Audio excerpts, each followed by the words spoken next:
Bom, a gente tem hoje uma contradição simplesmente gigante e, para falar a verdade, bem desconcertante, encarando o agronegócio moderno no Brasil. Nessa nossa análise de hoje, a gente vai mergulhar fundo e tentar desvendar o que dá para chamar de o paradoxo da produtividade. A grande pergunta que não quer calar é: para onde o lucro foi parar? Quer dizer, como é que uma indústria inteira bate recorde atrás de recorde de produção e, ao mesmo tempo, vê as margens evaporarem no ar? É um verdadeiro mistério financeiro que está destruindo a rentabilidade pelo país afora.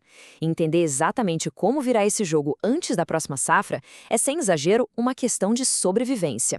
Então, vamos direto ao ponto. Parte 1. O paradoxo da produtividade.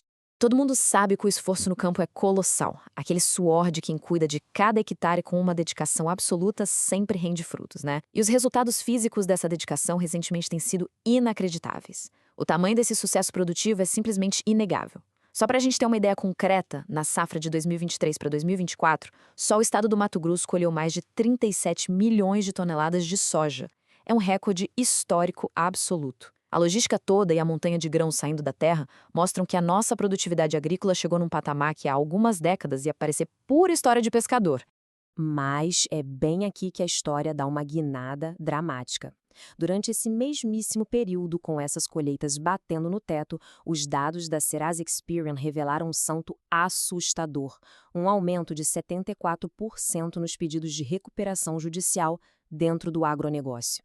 74%. É uma disparada gigantesca em falências e reestruturações urgentes, acontecendo simultaneamente ao maior volume de soja já retirado do chão na história. E isso joga na nossa cara o paradoxo central dessa história toda. A gente produz mais, mas lucra menos. Por que essa conta não fecha de jeito nenhum? Fica aquela eterna pulga atrás da orelha. Se a produtividade lá na lavoura nunca foi tão incrível, por que os caixas nunca estiveram tão vazios? Ter o melhor ano agronômico da história e o pior ano financeiro tudo ao mesmo tempo é uma anomalia enorme que exige uma resposta clara.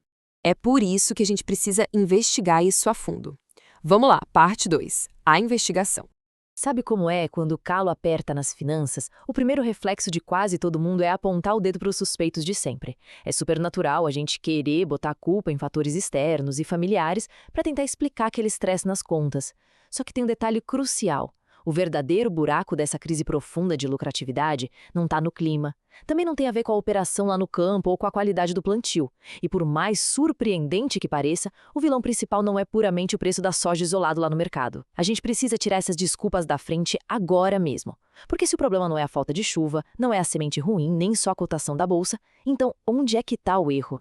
Bom, a resposta mora na nossa terceira parte, a armadilha do barter. A verdade é que o grande culpado age meio que nas sombras. Ele se alimenta de uma dependência super perigosa daquelas estratégias financeiras que já ficaram no passado. Pensa só, se a gente olhar para a matemática lá de 2014, as margens de lucro eram altas, super folgadas. Fazer operação de barter, aquela tradicional troca de insumos por grãos, era uma jogada muito segura e confortável. Mas aí a gente aterriza na realidade de 2025 e as margens estão simplesmente espremidas até o talo. O erro fatal que tem muita gente cometendo hoje é tentar forçar aquela velha matemática gostosa de 2014 no cenário implacável de 2025. Tentar usar mecanismo antigo num mundo totalmente novo simplesmente não funciona mais. Para deixar isso bem claro, a mecânica dessa armadilha é praticamente letal. Lembra o que rolou ao longo de 2023 e 2024? Em grande parte do Centro-Oeste, o preço da saca da soja derreteu para baixo dos R$ 100. No momento exato que isso aconteceu, aquela operação de barter, que era super tradicional, se transformou numa alavanca negativa do dia para a noite. A ferramenta que, em teoria, existia para financiar a safra e proteger quem está produzindo, de repente virou uma âncora pesada. E essa âncora começou a arrastar as contas para baixo, devorando toda e qualquer margem de lucro que ainda pudesse existir. O impacto real e visceral dessa alavancagem negativa dá para ser resumido numa frase de arrepiar: braneleiro cheio e o banco vazio. O grande drama dessa situação toda é que muita gente fechou o barter lá no comecinho do ciclo e só foi se dar conta do buraco quando não dava mais tempo de fazer nada.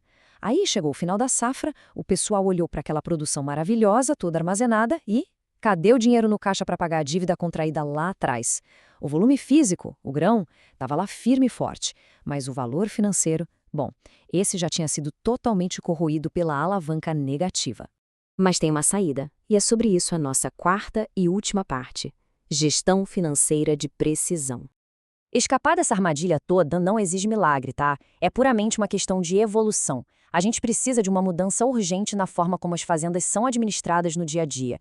E isso significa, na prática, adotar o uso rigoroso de fluxo de caixa projetados, junto com a elaboração de um DRE mensal, a demonstração do resultado do exercício. É exatamente esse o kit de sobrevivência.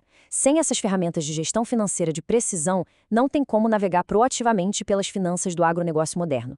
Sobreviver à matemática dura de 2025 sem isso é impossível. Tendo essas ferramentas na mesa, a grande sacada é que dá para criar um plano de ação muito antes de a crise estourar.